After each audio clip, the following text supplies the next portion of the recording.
एक समय की बात है जब एक रुरु मृग हुआ करते थे। इस मृग का रंग सोने की तरह, बाल रेशमी मखमल से भी अधिक मुलायम और आंखें आसमानी रंग की होती थीं। रुरु मृग किसी के भी मन को मोह लेता था। यह मृग अधिक सुंदर और विवेकशील था और मनुष्य की तरह बात कर सकता था। रुरु मृग अच्छी तरह जानता था कि मनुष्य एक लोभी प्राणी है, फिर भी वह मनुष्य के प्रति करुणा भाव रखता था। एक दिन रुरु मृग जंगल में सैर कर रहा था, लेकिन तभी वह किसी मनुष्य के चिल्लाने की आवाज सुनता है। जब वह मौके पर पहुंचता है तो उसे नदी की धारा में एक आदमी बहता हुआ नजर आता है। यह देखकर मृग उसे बचाने के लिए नदी में कूद पड़ जाता है और डूबते व्यक्ति को उसके पैर पकड़ डहाने की सलाह देता है, लेकिन वह व्यक्ति उसके पैर पकड़कर मृग के ऊपर ही बैठ जाता है। अगर मृग चाहता तो उसे गिराकर पानी से बाहर आ सकता था, लेकिन उसने ऐसा नहीं किया। वह स्वयं तकलीफ सहकर उस व्यक्ति को किनारे तक ले आता है। बाहर आते ही व्यक्ति मृग को धन्यवाद कहता है, तो इस पर मृग कहता है, अगर तुम मुझे सच में धन्यवाद करना चाहते हो तो किसी को यह मत बताना कि तुम्हें एक स्वर्ण मृग ने डूबने से बताया है। मृग ने उसे कहा, अगर मनुष्य मेरे बारे में जानेंगे तो वे मेरा शिकार करने की कोशिश करेंगे। यह कहकर रुरु मृग जंगल में चला जाता है। कुछ समय बाद उस राज्य की रानी एक सपना देखती है जिसमें उसे रुरु मृग दिखाई देता है।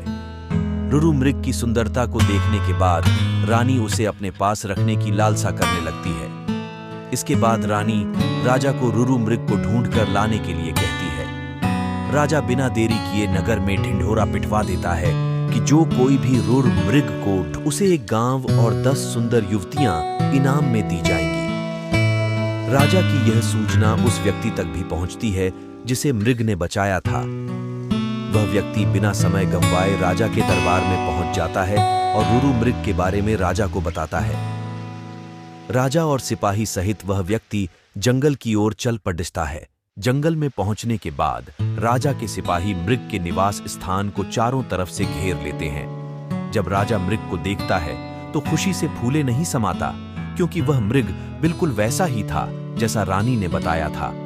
मृग चारों ओर से सिपाही से घिरा हुआ था और राजा उस पर बाण साधे हुए था। लेकिन तभी मृग राजा से मनुष्य की भाषा में कहता है, हे राजन, तुम मुझे मार देना, लेकिन पहले मैं यह जानना चाहता हूं कि तुम्हें मेरी जगह का रास्ता किसने बताया। इस पर राज ने उस व्यक्ति की ओर इशारा किया जिसकी जान मृग ने बचाई थी। उस व्यक्ति को देखकर मृग कहता है, निकाल लो लकड़ी के कुंदे को पानी से, न निकालना कभी एक अकृतज्ञ इंसान को। जब राजा ने मृग से इन शब्दों का मतलब पूछा तो मृग ने बताया कि उसने इस व्यक्ति को डूबने से बचाया था। मृग की बातें सुनकर राजा के अंदर की इंसानियत जाग गई। उसे खुद पर शर्म आने लगी और क्रोध में उस व्यक्ति की ओर तीर का निशान कर दिया। यह देखकर मृग ने राजा से उस व्यक्ति को न मारने की प्रार्थना की। मृग की दया भावना देखकर राजा ने उसे अपने राज्य में आने का निमंत्रण दिया।